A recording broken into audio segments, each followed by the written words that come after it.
desde el Aula Cristiana Reformada Presbiteriana en Quito, Ecuador. Damos a todos cuantos conectan la bienvenida a este Aula Cristiana Reformada Presbiteriana y estamos en la asignatura dedicada a la cosmovisión cristiana reformada, acerca de mayordomía cristiana en relación a los bienes materiales, en una serie correlativa dedicada al diezmo, ofrendas, etc. A todos, pues, buenas noches y siéntanse bienvenidos a exposición de clase. Recuerden que por parte de los que conectan es participativa. Son clases que concluyen con participación libre por parte de los estudiantes o quienes conecten. Participación libre, en libertad, pero dentro del respeto. Y recuerden, no se admite entrar en debates por posición confesional, denominacional o ideológico-política. Recuerden que el aula instruye desde un posicionamiento definido, cristiano, reformado, de teología calvinista, presbiteriano en cuanto a su confesión denominacional y en actitud escatológica de remanente. A todos, pues, buenas noches y siéntanse bienvenidos entre nosotros. Hoy clase con la asignatura Cosmovisión Cristiana Reformada, en esa serie correlativa sobre el diezmo, ofrendas, mayordomía cristiana. El tema de clase hoy es la continuación del anterior. Diezmos, ofrendas en el testimonio apostólico del Nuevo Testamento. Exposición 2. Vamos a tener una lectura devocional en Hechos 15, Hechos Apostólicos, capítulo 15. Hechos, capítulo 15. ¿Dónde leemos?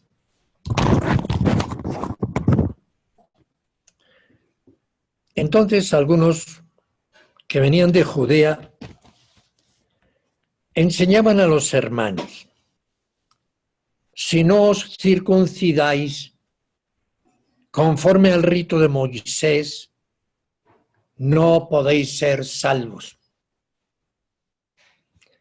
Así que, suscitada una disensión y contienda no pequeña a Pablo y a Bernabé contra ellos, determinaron que subiesen Pablo y Bernabé a Jerusalén y algunos otros de ellos a los apóstoles y a los ancianos sobre esta cuestión. Ellos, pues, habiendo sido acompañados de la iglesia, pasaron por la Fenicia y Samaria contando la conversión de los gentiles y daban gran gozo a todos los hermanos. Y llegados a Jerusalén, fueron recibidos por la iglesia y por los apóstoles y los ancianos y refirieron todas las cosas que Dios había hecho con ellos. Mas algunos de la secta de los fariseos que habían creído se levantaron diciendo: es menester circuncidarlos y mandarles que guarden la ley de Moisés. Y se juntaron los apóstoles y los ancianos para conocer acerca de este negocio, de este asunto.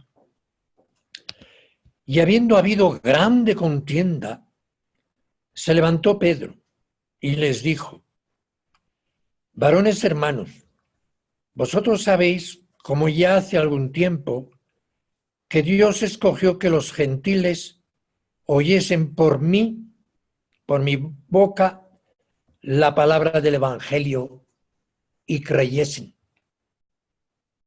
Y Dios, que conoce los corazones, les dio testimonio, dándoles el Espíritu Santo también como a nosotros.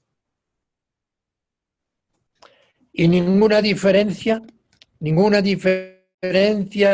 hizo entre nosotros y ellos, purificando con la fe sus corazones. Ahora pues, ¿por qué tentéis a Dios poniendo sobre la cerviz de los discípulos yugo que ni nuestros padres ni nosotros hemos podido llevar? Antes, por la gracia del Señor Jesús, creemos que seremos salvos. Entonces, toda la multitud cayó y oyeron a Bernabé y a Pablo, que contaban cuán grandes maravillas y señales Dios había hecho por ellos entre los gentiles. Y después que hubieron callado, Jacobo respondió diciendo: varones hermanos, oídme.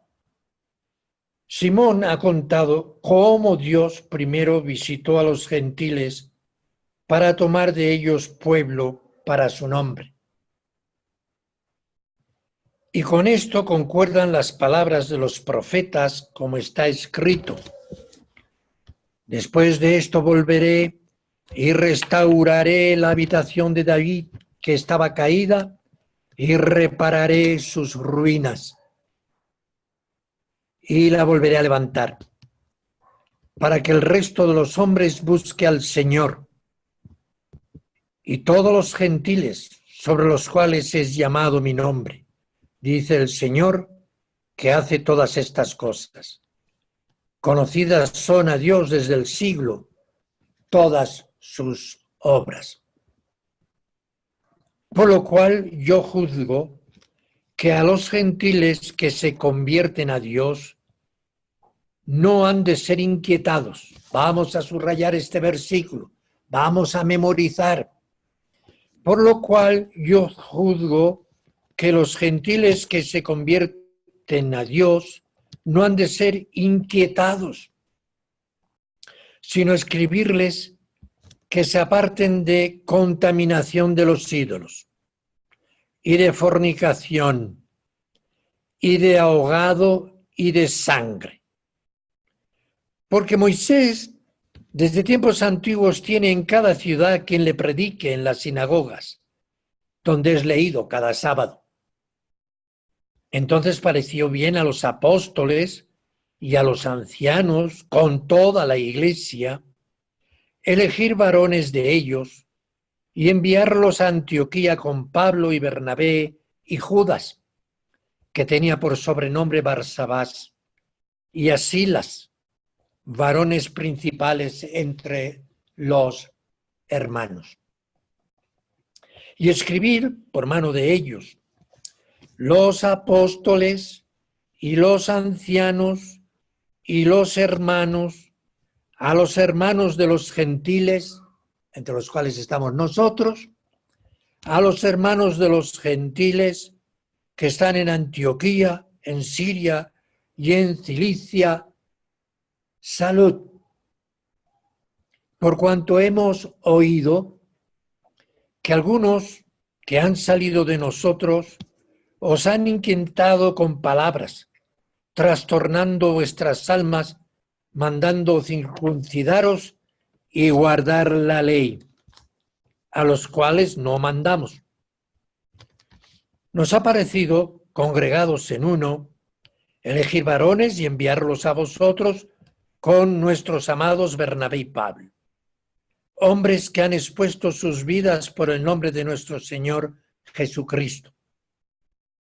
Así que enviamos a Judas y a Silas, los cuales también por palabra os harán saber lo mismo, que ha parecido bien al Espíritu Santo, Dios, y a nosotros, los apóstoles, la Iglesia y los ancianos, no imponeros ninguna carga más que estas cosas necesarias: que os abstengáis de cosas sacrificadas a los ídolos, y de sangre y de ahogado, y de fornicación, de las cuales cosas si os guardareis, bien haréis. Pasadlo bien. Ellos entonces, enviados, descendieron a Antioquía y, juntando la multitud, dieron la carta, la cual, como leyeron, fue gozosos de la consolación. Judas, también Silas, como ellos también eran profetas, consolaron y confirmaron a los hermanos con abundancia de palabra. Y pasando allí algún tiempo, fueron enviados de los hermanos a los apóstoles en paz. Mas a Silas le pareció bien quedarse allá, y Pablo y Bernabé se estaban en Antioquía enseñando la palabra del Señor y anunciando el Evangelio con otros muchos. Hasta aquí, palabra de Dios en la pluma inspirada del colaborador de Pablo, Lucas. Mis hermanos, estamos estudiando, para aquellos que han ido uniéndose a la exposición, a la clase, estamos estudiando en cosmovisión cristiana, mayordomía cristiana, acerca de los bienes temporales, y en una serie correlativa dedicada a estudiar, meditar de una forma sistemática, ordenada, acerca del diezmo, las ofrendas, los bienes temporales.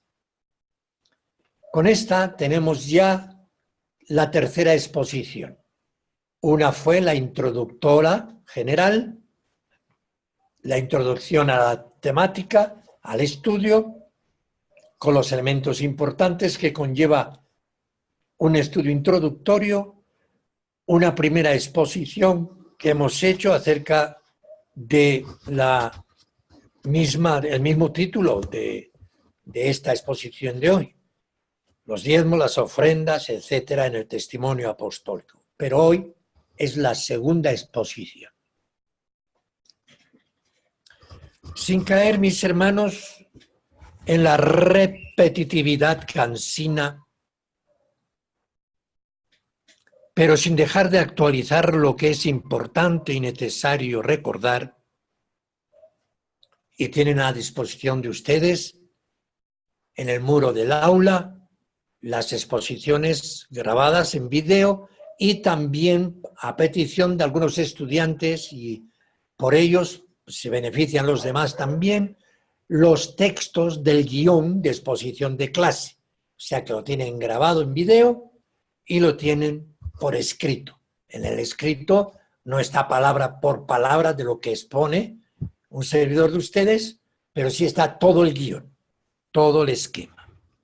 Así pues, sin caer en la repetitividad cansina, pero sin dejar de actualizar todo lo que ya llevamos expuesto, sin dejar de actualizar lo que es importante y necesario recordar.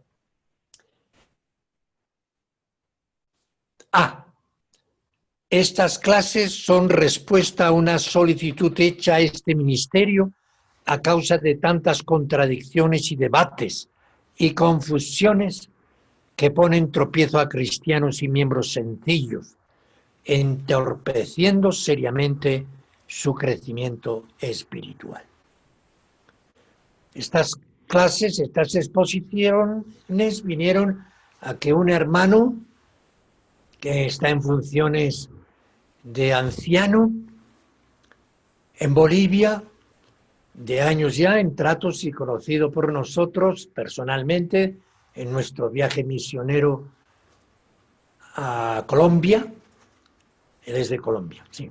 En Colombia, allí, bien, pues este hermano preocupado por la problemática que conllevaba algunas discordias, algunas posiciones acerca del diezmo, algunas actitudes, las contradicciones en que entraban algunos elementos, tanto que formaban parte del pastorado y de la enseñanza, como miembros más o menos educados en los conocimientos de la teología bíblica. Causa de debates, contradicciones interminables, sin conclusiones, y además dejando confusiones que traían y siguen trayendo tropiezo a miembros sencillos, a miembros cristianos sinceros, pero que estos tropiezos, estos debates les lleva seriamente a tener compromiso de crecer espiritualmente, como es debido y como corresponde. ¿Por qué? Veremos. Porque la ofrenda forma parte de nuestra vida cristiana. El administrar los bienes que Dios nos ha dado forma parte de nuestra santificación.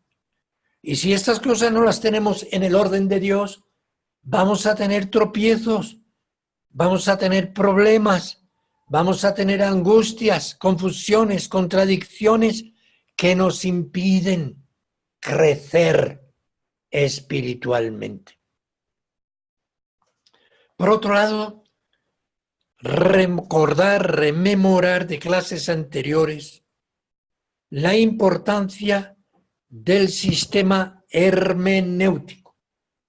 Bueno, me dirán algunos estudiantes y algunos hermanos que nos visitan, que no están siguiendo estudios reglados.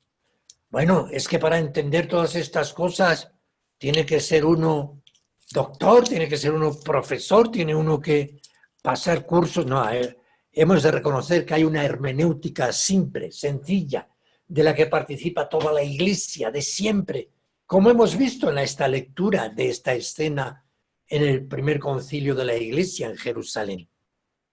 La Iglesia también participaba en esa discusión, en ese debate que fue serio, fuerte, por lo que vimos. No poca contienda, hubo contienda, pero participaba la Iglesia, el miembro sencillo.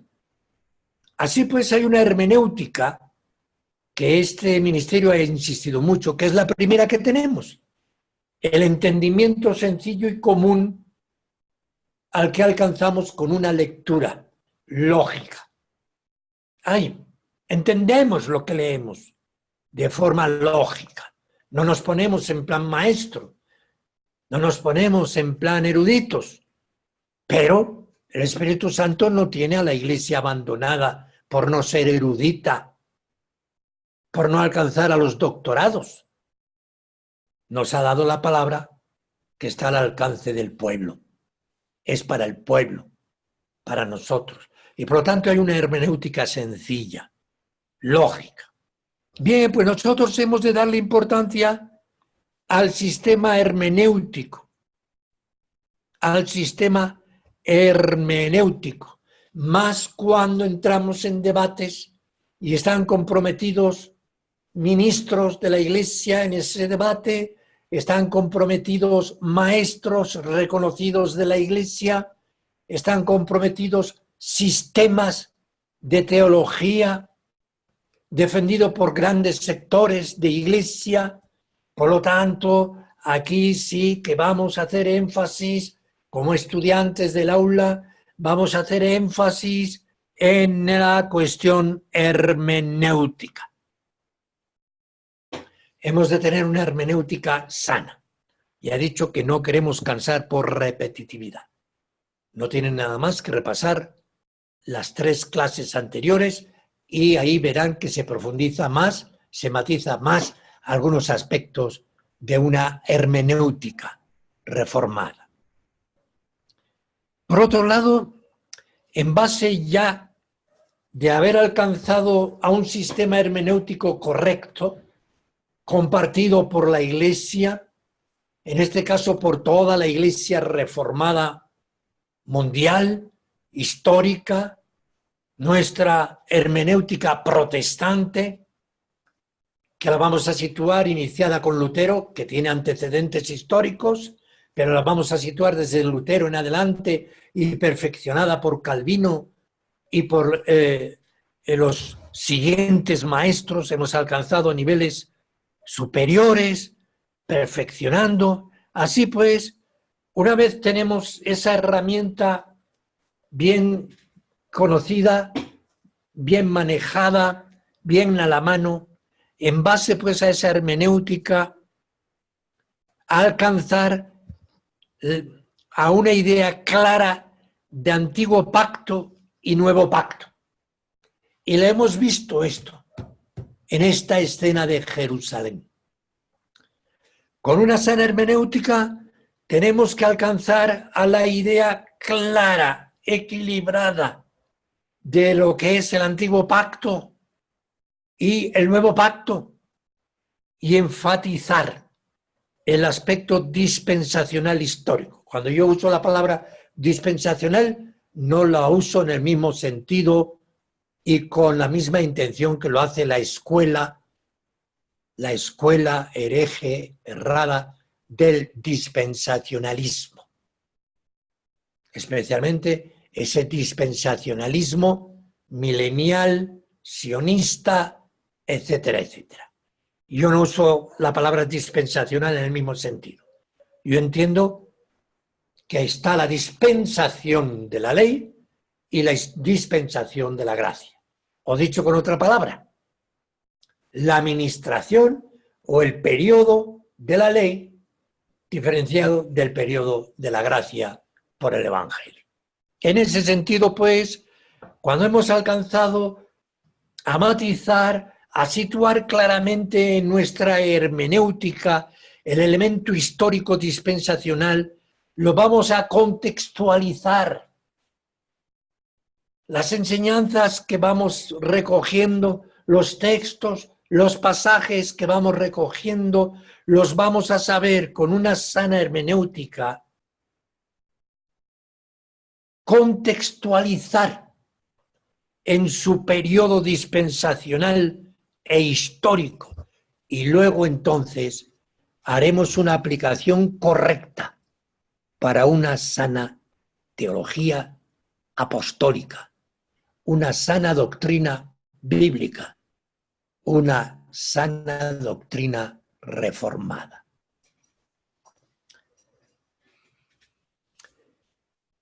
Y así pues, sin caer en repetitividad. Recuerdo que hablamos de esto, pero hoy también, mis hermanos, voy a insistir. Reforcemos el aspecto espiritual del tema. Cuando lo hacemos todo tan pragmático, tan legalista, cuando vamos solo por el interés, ¿cuánto hay que ofrendar? Si hay que ofrendar, si es el diezmo, si no es el diezmo, si es libre. No, mis hermanos, está bien, llegamos a ese punto, llegaremos a ese punto, pero yo quiero insistir que reforcemos el aspecto espiritual del tema. Reforcemos, porque lo pragmático, en lo materialista, eso es lo que ha caído el falso maestro, eso es lo que ha caído los mercaderes religiosos.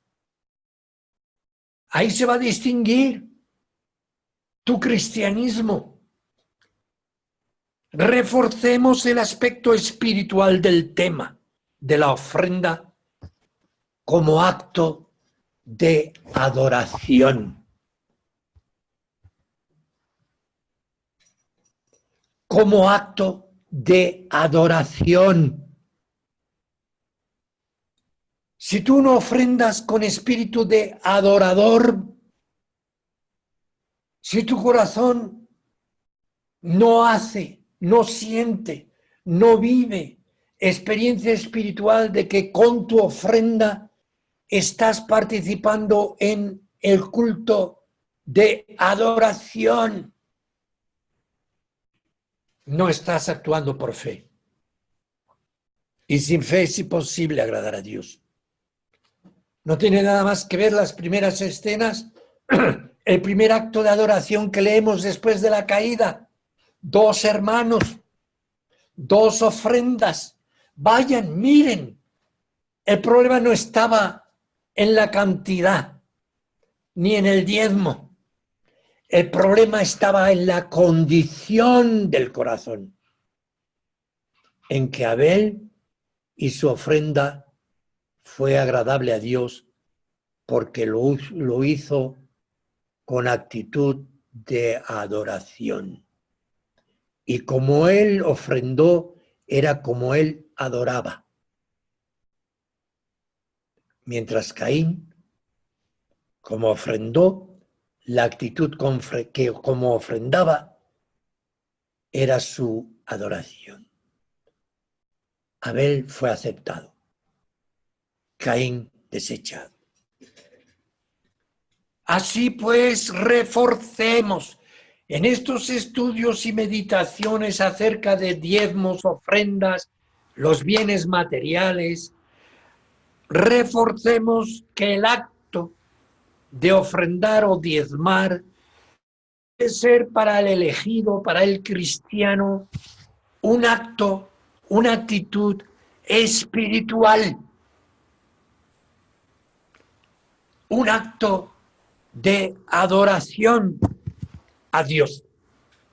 Y yo subrayé una frase que la volvemos a repetir. Como tú ofrendas, es como tú adoras. Tal es tu ofrenda y tu actitud en la ofrenda, así es tu adoración.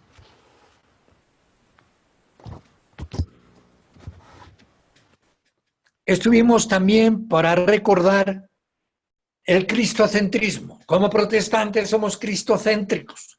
Nuestra teología es cristocéntrica. Nuestra hermenéutica es cristocéntrica. Y nuestra ofrenda es cristocéntrica. Nosotros no podemos ofrendar sin Cristo. No va a ser aceptada nuestra ofrenda sin estar en la comunión del Mesías. Y al ser cristocéntrica, lo primero que vamos a hacer, como ya apuntaba la semana pasada, reforzar, recordar, situar en nuestra mente y en nuestro corazón el lugar propio del Mesías Jesús. Recordar que Él se dio por nosotros.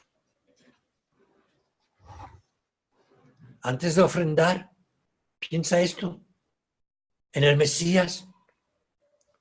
Tu actitud espiritual no puede ser independiente de tu comunión con el Mesías. ¿Qué concepto tienes de tu Mesías? ¿Qué es el Mesías para ti? ¿Qué lugar ocupa? ¿Qué piensas acerca de él en relación contigo?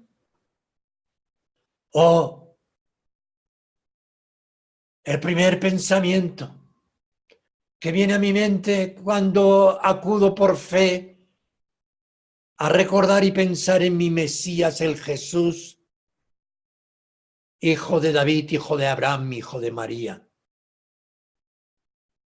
que Él se dio por mí. Que Él se dio por mí. Que Él se humilló siendo Dios, existiendo en forma de Dios, se humilló a sí mismo, haciéndose siervo. Que se hizo siendo Él inmensamente rico, el heredero del trono de Dios, el heredero del universo. Él se hizo pobre para enriquecerme, para enriquecernos. Oh, cómo mostramos nuestra actitud siendo legalistas o con agradecimiento de un corazón que se propone agradarlo en la libertad. Después de las consideraciones de lo que es el Mesías para ti, después de las consideraciones de la humillación del Mesías por amor de ti, después de considerar que Él lo dejó todos los cielos, el trono, y habitó entre nosotros, sufrió la cruz, entrega su vida. ¿Cómo vas a mostrar tu gratitud? ¿Con una actitud legalista que mira al dedito diezmo? ¿Lo vas a mostrar con actitud legalista o lo vas a mostrar con un agradecimiento de un corazón que por fe le ha recibido y se propone agradarlo en la libertad? Oh, dos actitudes distintas. Nuestro cristocentrismo condicionará también nuestra actitud para con las ofrendas. También les propuse que recordaran que sin santidad nadie verá a Dios. La santificación de vida deberá mostrarse también en la ofrenda a Dios. Debemos santificar nuestras ofrendas a Dios. Nuestras ofrendas son santificadas no a la secta, para la secta. No están santificadas nuestras ofrendas para el pastor o el líder. No están santificadas con la intención de agradar a la confesionalidad nuestra, ni a la organización, ni a la jerarquía. Oh, tenemos que tener claras estas ideas. Tenemos que tener claras estas cosas si queremos crecer espiritualmente y crecer en santificación. Nuestras ofrendas deben ser santificadas a Dios. Y santificar a Dios es apartar a Él y para su gloria. Y por lo tanto vamos a ser celosos. ¿Dónde ofrendamos? ¿Quiénes administran esa ofrenda? ¿Qué destino tienen esas ofrendas? Debemos ser celosos y vigilantes de esto. No es meramente ofrendar. Hay cosas que se pueden hacer ocultas y nosotros no las podemos saber hasta el cabo de un tiempo. Pero nosotros debemos ser celosos de santificar las ofrendas y tenemos el derecho y la obligación, derecho como miembros y obligación como miembros del cuerpo de Cristo, de velar, de ser celosos de a dónde van nuestras ofrendas. ¿Qué se hacen con nuestras ofrendas? ¿Qué destino tienen? Si la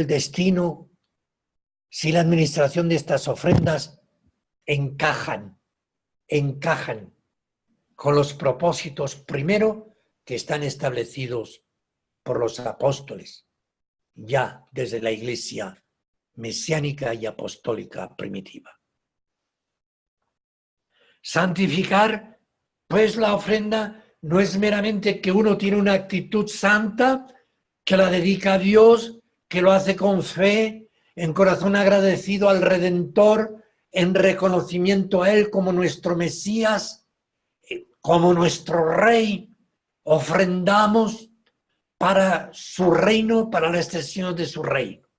Todo esto es nuestra actitud, nuestra fe, nuestra intención, pero no queda ahí. Santificar implica ser celosos, vigilantes del destino de nuestras ofrendas, de su administración, de su uso santo. Aquí en la pantalla tenemos lo que la semana pasada fue, y también está colgado en el muro del aula, los elementos trascendentales en la analogía del antiguo pacto y el nuevo pacto. Está para que lo estudien y para que rellenen con los textos que corresponden. Este es un diagrama que tiene unas proposiciones estudiadas expresamente que están relacionadas con todo el tema de la ofrenda, pero más ampliado. Tiene que ver con un contexto que tiene implicaciones hermenéuticas, teológicas y doctrinales. Bien, pues en este diagrama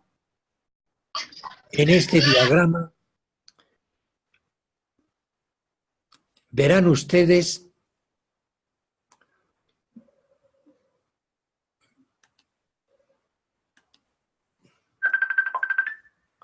adelante.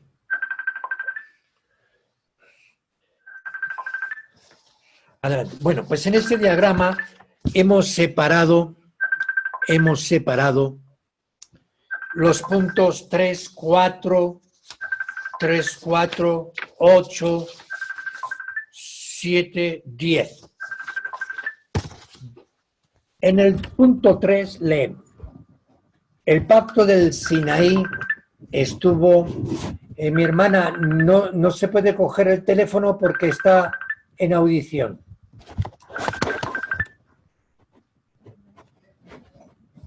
Sí. Adelante. Bien, pues en este diagrama he seleccionado en relación al tema de hoy. El punto 3. El pacto del Sinaí estuvo limitado en el tiempo. Esto en armonía al plan redentor de Dios en sus dispensaciones o periodos progresivos de la revelación del mismo. Así pues, aquí vamos a subrayar. El pacto del Sinaí estuvo limitado en el tiempo. O sea, que hubo un tiempo. El ministerio del Sinaí tuvo su tiempo, su periodo. Lo hemos comprobado solo con la lectura de Hechos 15, pero la semana pasada también concedí más lecturas. La ley por Moisés fue traída, mas la gracia y la verdad vinieron por Jesucristo. Y muchos otros textos. Así el Sinaí, este pacto estuvo limitado en el tiempo.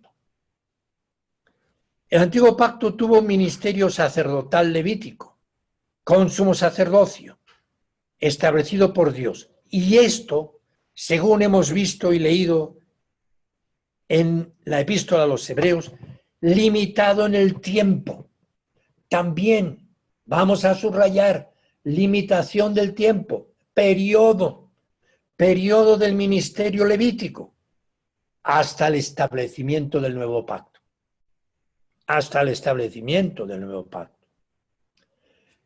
El pacto del Mesías, el nuevo pacto, es eterno. El del Sinaí, limitado en el tiempo. El pacto del Sinaí tiene su inicio en ese periodo histórico de Israel con Moisés, históricamente en el Sinaí. El nuevo pacto tiene su fundamento en el pacto trinitario, en la eternidad, el pacto trinitario de redención desde la eternidad dirigido a los elegidos. El antiguo pacto tuvo ministerio levítico, limitado también. Estuvo establecido por Dios, pero limitado también en el tiempo. En el nuevo pacto Jesús Mesías es el único eterno sumo sacerdote y toda la Iglesia, todos los miembros participan del sacerdocio universal del cuerpo de Cristo, donde se establecen por el mismo Mesías ministerios apostólicos, proféticos, evangelísticos, maestros, pastores. Otro punto que he seleccionado para hoy. 8. El diezmo. El diezmo fue establecido en el sistema levítico por el propio Dios. Por el propio Dios. Como ofrenda legal obligatoria. Habiendo cesado el sistema levítico, queda abolida esta obligatoriedad.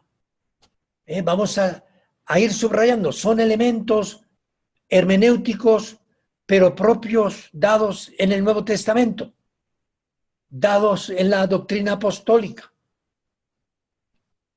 El diezmo establecido en el sistema levítico. El sistema levítico tiene limitación de tiempo. Cuando viene el Mesías y se establece el nuevo pacto. Por lo tanto, el diezmo que está relacionado con él queda abolida esta obligatoriedad. Queda abolida en su forma de obligatoriedad, porque está relacionado con el ministerio levítico. El diezmo fue establecido por el ministerio sacerdotal levítico y destinado a ellos exclusivamente. El diezmo fue establecido con ese destino y propósito, para ellos, para el ministerio sacerdotal levítico exclusivamente y al culto que ellos ministraban. Las ofrendas están destinadas en la Iglesia a los pobres, al mantenimiento de obreros reconocidos y a la obra. Ahí están las dos diferencias. Antiguo pacto y el sistema levítico. El nuevo pacto, el Mesías, los ministerios por él establecidos, ofrendas. El templo de Jerusalén era el centro de adoración nacional reconocido por Yahvé, el Dios de Israel, y era mantenido por los diezmos y ofrendas voluntarias, tanto de reyes como del propio pueblo. El templo nacional, centro del culto mosaico levítico, de adoración y sacrificios. En el nuevo pacto, en todo lugar se practica la adoración. Y no hay impedimento para la reunión de la asamblea cristiana local por no tener templos. Se mantiene con ofrendas voluntarias y compromisos libremente aceptados por los miembros en comunión. Así pues, ahí tenemos, mis hermanos, un importante diagrama para que ustedes repasen y vayan valorando ese elemento hermenéutico dispensacional que diferencia el Antiguo Pacto, el Nuevo Pacto, el ministerio y los ministerios del Antiguo Pacto y el Nuevo Pacto. Y esto incluye las ofrendas. El diezmo establecido para el culto levítico, para la tribu de Leví, para ellos. Pero esto era temporal, hasta la venida del Mesías, que se retira el sumo sacerdocio, se retira el templo, se retira el culto levítico y pasa a ver el culto cristiano. Limitado en el tiempo.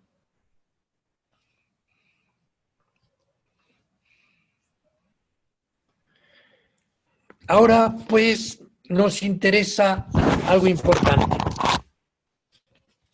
Nos interesa que ciertas lecturas las valoremos y las comprendamos. en el contexto del tema. Hechos 15 que hemos leído, ¿qué nos ha enseñado? ¿Qué nos da a entender sin necesidad de una profundidad, sin necesidad de entrar en una exégesis ni en un comentario al detalle? La escena es clara. En las iglesias gentiles donde Pablo había ministrado con Bernabé y habiendo tantas bendiciones y conversiones, venían tras de ellos elementos judíos, judaicos, judaizantes, que procedían de Jerusalén y que habían ido sin autorización, sin ser enviados, sin haber sido encargados para esa labor y ninguna otra labor. Y traían conflicto con la doctrina y con la conducta para la iglesia. ¿Qué conflicto traían? Pablo, que abanderaba la justificación por la fe, la gracia, el arrepentimiento, recibir por fe al Cordero. Los judaizantes estaban reclamando no solo que se circuncidaran, porque algunos, para querer contradecir la doctrina que nosotros encontramos aquí en el primer concilio de Jerusalén, bueno, es que el diezmar no tiene que implicar, nosotros no pedimos que se circunciden, alto. Lo que pedían aquí era guardar la ley. No solo circuncidar, sino guardar la ley. Y en la ley entran varios ritos, varios actos. Entre ellos estaba el diezmar. La circuncisión, nosotros el bautismo. La Pascua, nosotros la cena del Señor. El sábado, nosotros el primer día de la semana. El diezmo, porque está en ese culto. Nosotros las ofrendas voluntarias en agradecimiento al Cordero. Es una hilación. ¿Estar en la ley o no estar en la ley? No es solo decir, no, yo desecho todo lo de la ley, pero yo diezmo porque la ley lo dice. Esto es una incongruencia.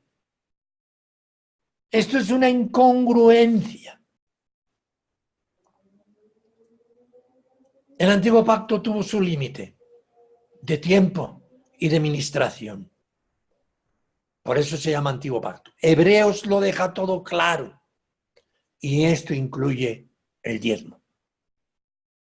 No solo no circuncidarse, no solo no celebramos el sábado, no solo no celebramos ningún sacrificio ni la Pascua. Bautizamos en lugar de circuncidar. Tomamos la cena del Señor en lugar de celebrar la Pascua.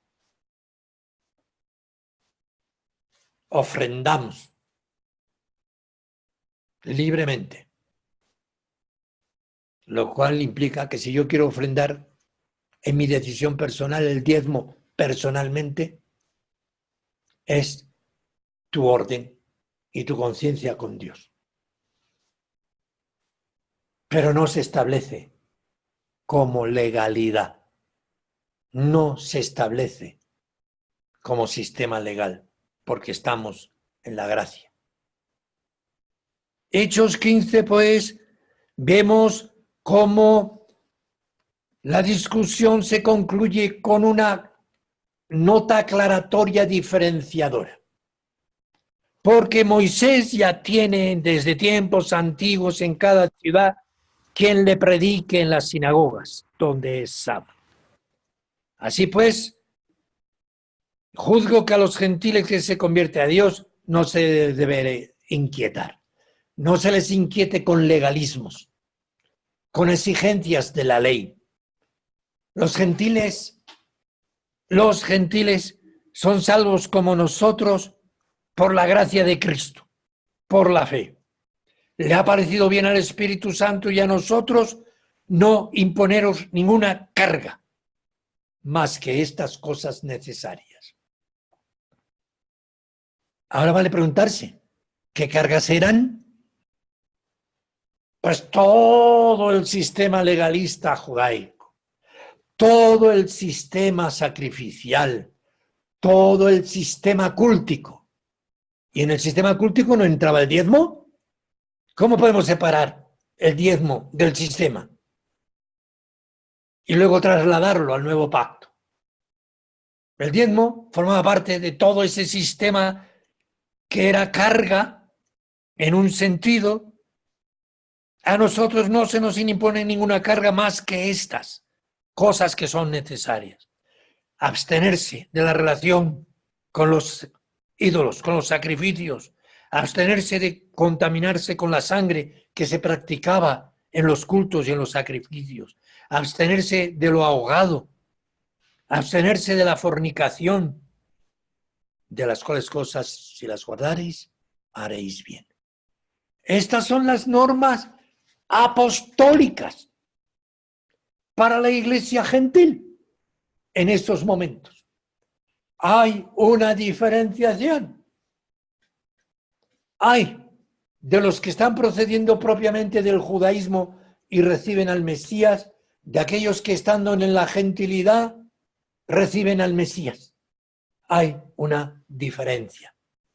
Así que vamos a tener en cuenta este elemento a la hora de interpretar y establecer doctrina en la iglesia.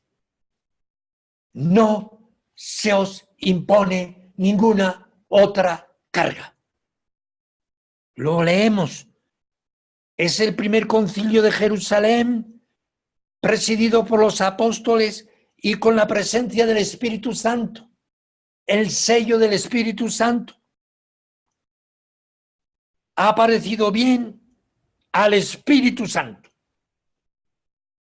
y a nosotros. Oh, qué respeto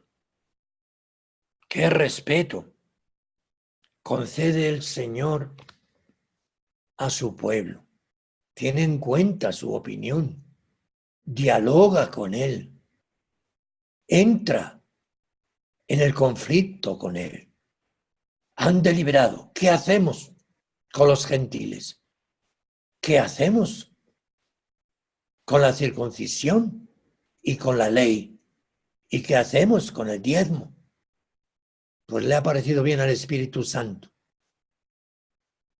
Dios, y a nosotros, los apóstoles y la iglesia, en plena armonía. La iglesia no puede estar separada del Espíritu Santo. La iglesia no puede estar separada de los apóstoles. Nuestra doctrina debe ser apostólica. Nuestra tradición debe ser apostólica. Nuestros reglamentos eclesiales deben ser apostólicos. Apostólicos y confirmados por el Espíritu Santo. He aquí, pues, un entendimiento sencillo de la gran problemática que había surgido al ir creciendo la iglesia gentil. Pues esto, mis hermanos, tiene una perfecta aplicación a nuestra problemática gentil, a nuestra problemática como iglesias. ¿Qué lugar ha de ocupar el diezmo?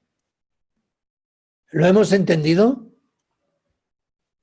El no confirmar el diezmo a lo estilo o a la forma levítica del antiguo pacto no está implicando que vamos a ser indolentes, no está implicando que debemos ofrendar menos, no está implicando que hemos de ser irresponsables con los bienes que Dios nos ha dado.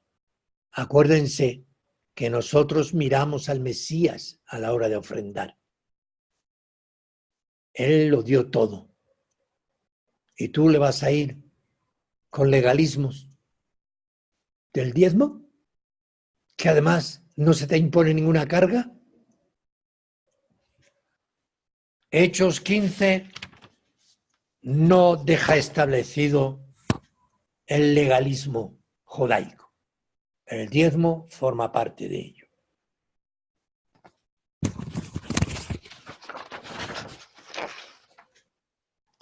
Mateo 9, 5 al 15. Mateo 9, 5 al 15. Si ustedes lo ven, con sus Biblias abiertas y valorar lo que allí se enseña.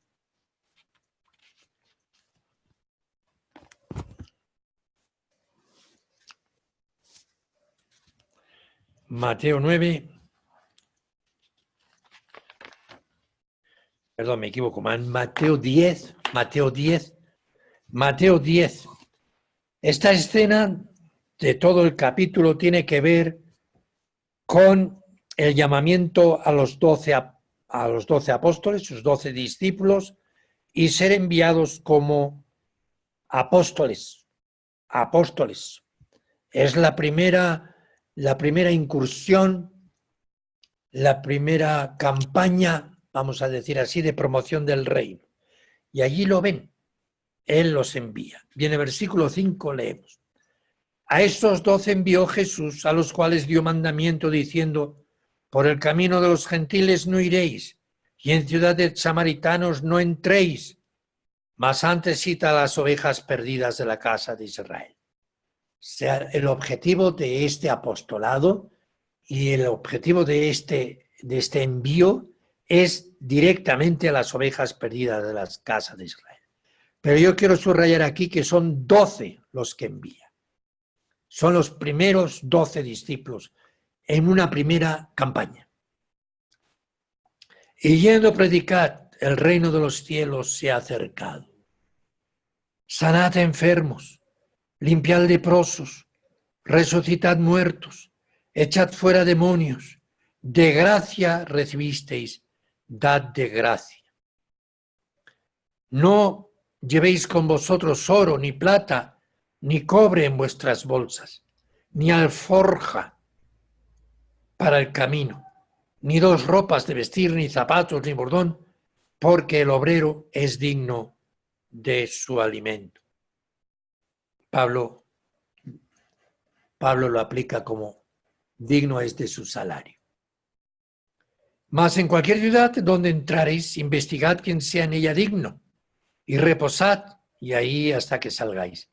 Y entrando en la casa, saludadla. Y si la casa fuere digna, vuestra paz vendrá sobre ella. Mas si no fuere digna, vuestra paz se volverá a vosotros. Y cualquiera que no os recibe, ni oye vuestra palabra, salid de aquella casa o ciudad, y sacudid el polvo de vuestros pies. De cierto os digo que el castigo será más tolerable para los de Sodoma y Gomorra en el día del juicio. Aquí tenemos la norma, estando vivo el Mesías. Primero a las ovejas perdidas de la casa de Israel. Y la enseñanza es de la total dependencia de Dios. Total. Están enviados a ministrar a Israel la venida del reino. Que el Mesías ya está entre ellos. Y les reclama que por sanar, por cuidar, por limpiar leprosos, por resucitar muertos, por echar demonios, que esto se hace por gracia porque lo reciben de gracia.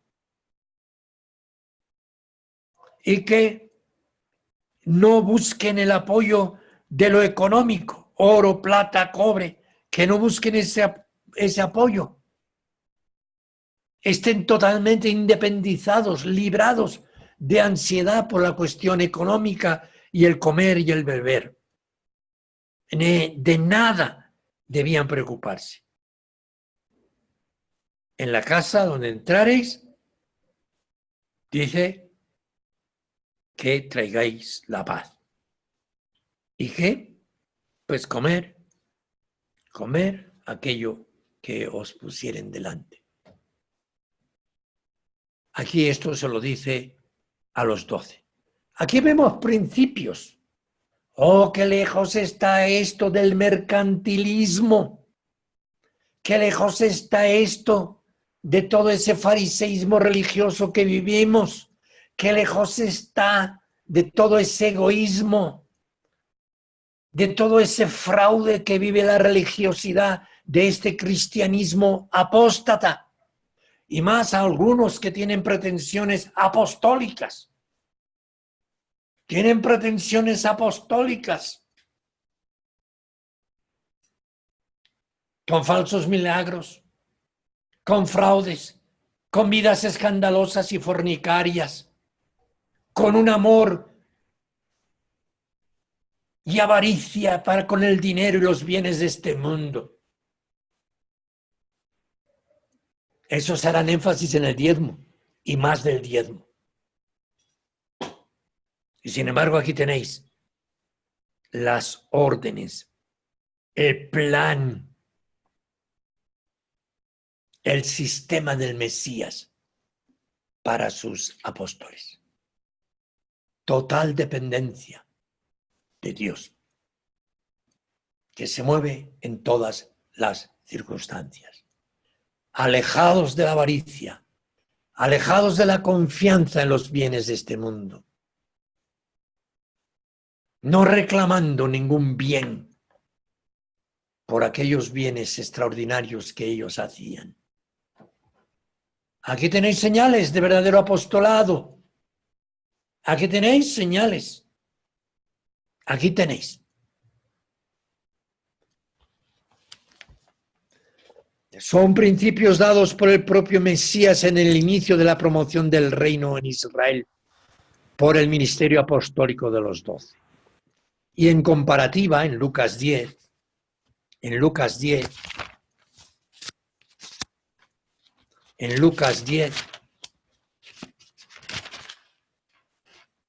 también nos viene a repetir una escena parecida y prácticamente los principios son los mismos, pero aquí envía a los 70.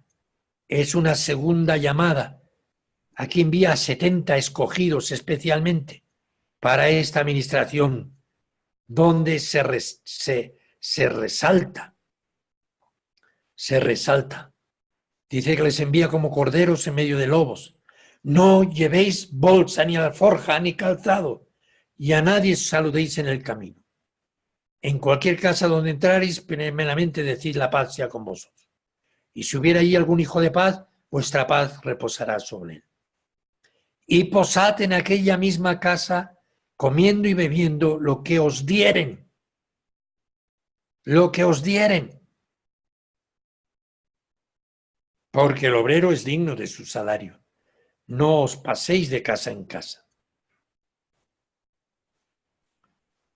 Aquí están los principios. Un total desprendimiento a los intereses materiales. Están en las manos del Señor. Son portadores de poderes, de virtudes del reino de los cielos. Y van a ir a completar la campaña del llamamiento a Israel, del llamamiento del Mesías a Israel, a entrar en bodas. Ellos son los mensajeros. Mucha es la mies, poco los obreros. Pero recordad, no llevéis bolsa, ni alforja, ni calzado, y a nadie saludéis en el camino. Y llevar la paz. Comer lo que os dieren. Así que cuidado con estos señoritos pidiones, mangantes, exigentes, que se mueven en lujos, que no tienen ninguna consideración para con los miembros sencillos, pobres y humildes, que les gusta poco el trabajo y el esfuerzo, muchas exigencias por su palabrería, porque han alcanzado conocimientos doctos y manipulan a su antojo. Exigentes, saqueadores. Bueno, ahí vemos las señales de los verdaderos apóstoles. Y es lo que en Apocalipsis dice. Has hallado que son mentirosos. Vamos a tener en cuenta esto con la ofrenda. Vamos a ser cautelosos. Vamos a ser disciplinados y santos. Y distinguir las señales que el propio Mesías y los requisitos que el propio Mesías establecía en el principio, ya desde el principio de la obra. Pablo, en 1 Corintios 9, nos presenta la potestad del apostolado. La potestad es bueno que lo estudien mis hermanos. 1 Corintios 9. No caigamos ahora en el error de creer que hemos de dejar de ofrendar porque no es obligatorio el diezmo. No vayamos a caer en el error de ser irresponsables y de no reconocer la potestad que Dios da en su iglesia a ciertos funcionarios, a ciertos obreros suyos. Tienen una potestad. Y Pablo tenía parte de esa potestad. ¿Qué no tenemos potestad de comer y de beber? ¿O no tenemos potestad de traer con nosotros una hermana, mujer también como los otros apóstoles y los hermanos del Señor? ¿O solo yo y Bernabé no tenemos potestad de no trabajar? ¿Quién jamás peleó a sus expensas? ¿Quién planta viña y no come de su fruto? ¿O quién apacienta ganado y no come de la leche del ganado? Digo esto según los hombres, ¿no lo dice también la ley? Porque en la ley de Moisés está escrito: no pondrás bozal al buey que trilla. ¿Tiene Dios cuidado de los bueyes? ¿O lo dice enteramente por nosotros? Pues por nosotros está escrito, porque con la esperanza de arar, el que ara, y el que trilla con esperanza de recibir fruto. Si nosotros os sembramos lo espiritual, ¿es gran cosa si segáremos de vosotros lo carnal? Si otros tienen en vosotros esta potestad, más aún nosotros no hemos usado de esta potestad, antes lo sufrimos todo. Así también ordenó el Señor. Pero fíjense, ¿qué dice? Bien claro. ¿No sabéis que los que trabajan en el santuario, el templo, los levitas, comen del santuario y los que sirven al altar del altar participan? Sistema levítico. Ahora, sistema del nuevo pacto. Así también ordenó el Señor a los que anuncian el Evangelio que vivan del Evangelio. Que vivan del Evangelio. Así pues vamos a tener ese equilibrio, mis hermanos. Vamos a tener ese equilibrio y situar cada cosa en su lugar. Lo ordenó el Señor. Así como en el sistema levítico fue ordenado por Dios a través de Moisés, que esa tribu dedicada al sacerdocio fuera mantenida por la totalidad de la nación por medio del diezmo. Aquí también el Señor es Dios, el Señor, el Mesías, el que ordenó que a los que anuncian el Evangelio, que vivan del Evangelio. Y ahora lo que hay que estar muy alerta es que sean legítimos, ordenados, verdaderamente puesto por Dios,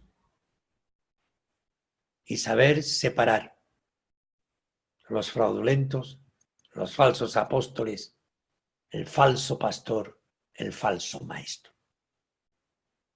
Pero esto es lo que nos enseña la palabra. Son principios que se recibieron desde el propio Mesías. 1 Corintios 9. En 3 Juan, versículos 5 a 8, ¿qué se nos enseña ahí? 1 Juan 5, 8.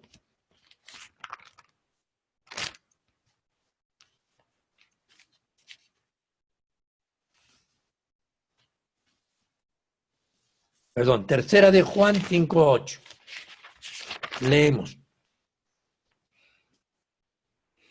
Amados, fielmente haces todo lo que haces para los hermanos y los extranjeros, los cuales han dado testimonio de tu amor en presencia de su iglesia, de la iglesia, a los cuales, si ayudareis como conviene, según Dios, haréis bien, si ayudareis. Porque ellos partieron por amor de su nombre, no tomando nada de los gentiles. Nosotros, pues, debemos recibir a los tales para que seamos cooperadores con la verdad.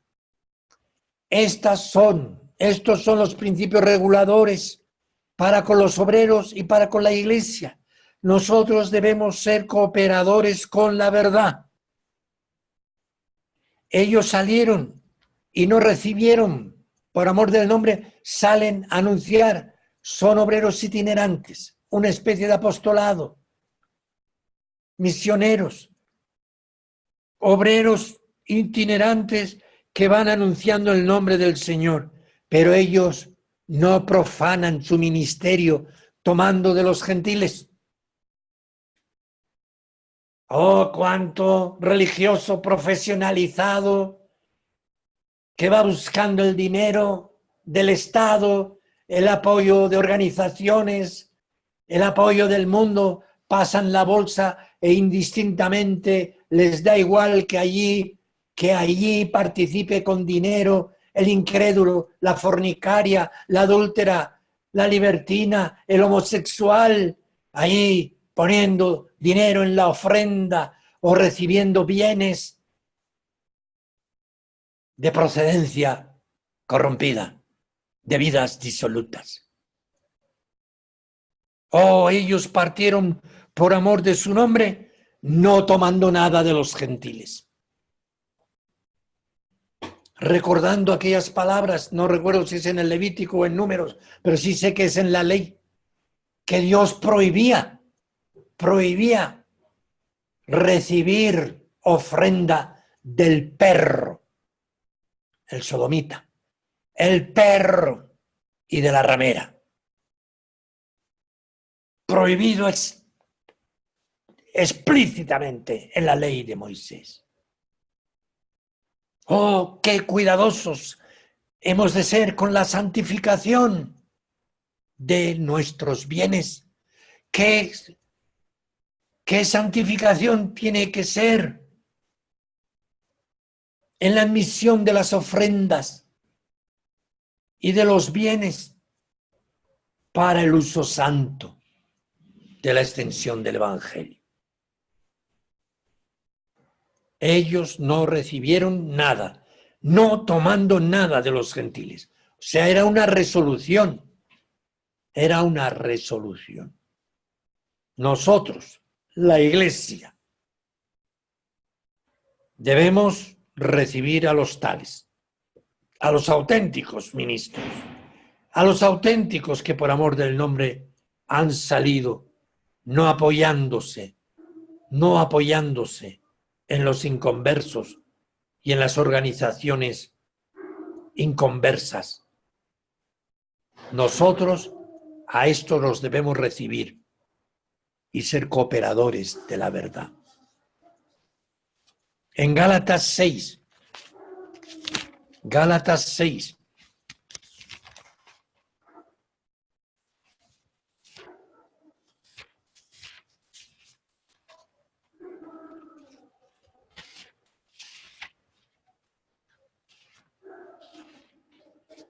leemos: y el que es enseñado en la palabra, comunique en todos los bienes al que lo instruye.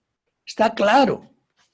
El que está siendo discipulado, el que es pueblo de Dios, que está ya en la comunión del Espíritu, en la comunión congregacional, aquel que está siendo instruido en los caminos del Señor, debe hacer partícipe de sus bienes para con aquel que le enseña. Para con aquel. Principios. Aquí no se habla de diezmo ni de cantidades. Se habla que debe participar en toda buena obra. en toda buena obra, en todos los bienes, al que le instruye. Estos son principios del auténtico cristianismo, el apostólico, el que vivía la iglesia primitiva. E insistamos en lo enseñado por el Señor. Los que anuncian el Evangelio vivan también del Evangelio. No hay lugar a la irresponsabilidad, ni a la inhibición, ni a la desconsideración por parte de los miembros. En 2 Corintios 8 y 9 tiene que ver con las ofrendas para con los hermanos santos y necesitados. En este caso de la Iglesia Madre de Jerusalén, con Gálatas 10 y Romanos 12, 13. Hay diferencia. Ofrendas que tienen que ver o la ayuda o la participación con los obreros y lo que tiene que ver ofrendas expresamente dedicadas a los santos en sus necesidades. Romanos 12, 13, Gálatas 10, Gálatas 1, 10, 2 Corintios 8 y 9. Tomen nota. Mis hermanos, ¿cómo leemos y entendemos y aplicamos todo este testimonio apostólico? En lo que estamos totalmente ciertos es que no es mera teoría, ni principios reguladores legalistas eclesiásticos. Son actos, actitudes, hechos en santificación práctica del creyente y del cristianismo primitivo y auténtico, confirmando con ello el amor fraternal. Primera de Juan 3, 16 al 20. Tito 3, 13, 14. Primera de Timoteo 6, 16, 18.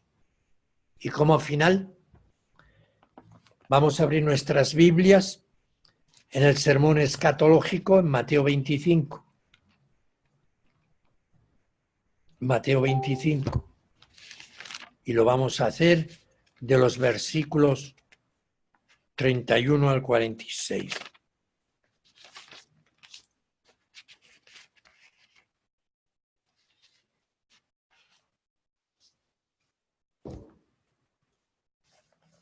Donde leemos: y cuando el Hijo del Hombre venga en su gloria y todos sus santos ángeles con él, entonces se sentará sobre el trono de gloria, de su gloria, y serán reunidas delante de él todas las gentes, y los apartará a los unos de los otros, como aparta el pastor las ovejas de los cabritos, y pondrá a las ovejas a su derecha y a los cabritos a la izquierda. Entonces el rey dirá a los que estarán a su derecha: venid, benditos de mi Padre, heredad el reino preparado para vosotros desde la fundación del mundo, porque tuve hambre y me diste de comer, tuve sed y me disteis de beber, fui forastero y me recibisteis, desnudo y me cubristeis, enfermo y me visitasteis, estuve en la cárcel y vinisteis a mí. Entonces los justos le responderán diciendo: Señor, ¿cuándo te vimos hambriento y te sustentamos, o sediento y te dimos de beber? ¿Y cuándo te vimos forastero y te recibimos, o desnudo y te cubrimos? ¿O cuándo te vimos enfermo o en la cárcel y vinimos a ti? Y respondiendo el rey les dirá: de cierto os digo que en cuanto lo hicisteis a uno de estos mis hermanos pequeñitos, a mí lo hicisteis. Entonces dirá también a los que estarán a la izquierda: apartaos de mí, malditos, al fuego eterno, preparado para el diablo y sus ángeles. Porque tuve hambre y no me disteis de comer, tuve sed y no me disteis de beber, fui forastero y no me recibisteis, desnudo y no me cubristeis, enfermo y en la cárcel y no me visitasteis. Entonces también ellos le responderán, diciendo: Señor, ¿cuándo te vimos hambriento, o sediento, o forastero, o desnudo, o enfermo, o en la cárcel, y no te servimos? Entonces les responderá diciendo: de cierto os digo que cuanto no lo hicisteis a uno de estos pequeñitos, a mí, ni a mí me lo hicisteis, ni a mí me lo hicisteis. E irán estos al tormento eterno y los justos a la vida eterna. Oh, me pueden decir, hermano, ¿qué exégesis, qué hermenéutica y qué interpretación aplicativa hace usted aquí? Porque esto se refiere a la caridad que debe tener el cristiano para con todo el mundo. Sí. Pero ahí dice, a mis pequeñitos. Lo uno no va a quitar lo otro.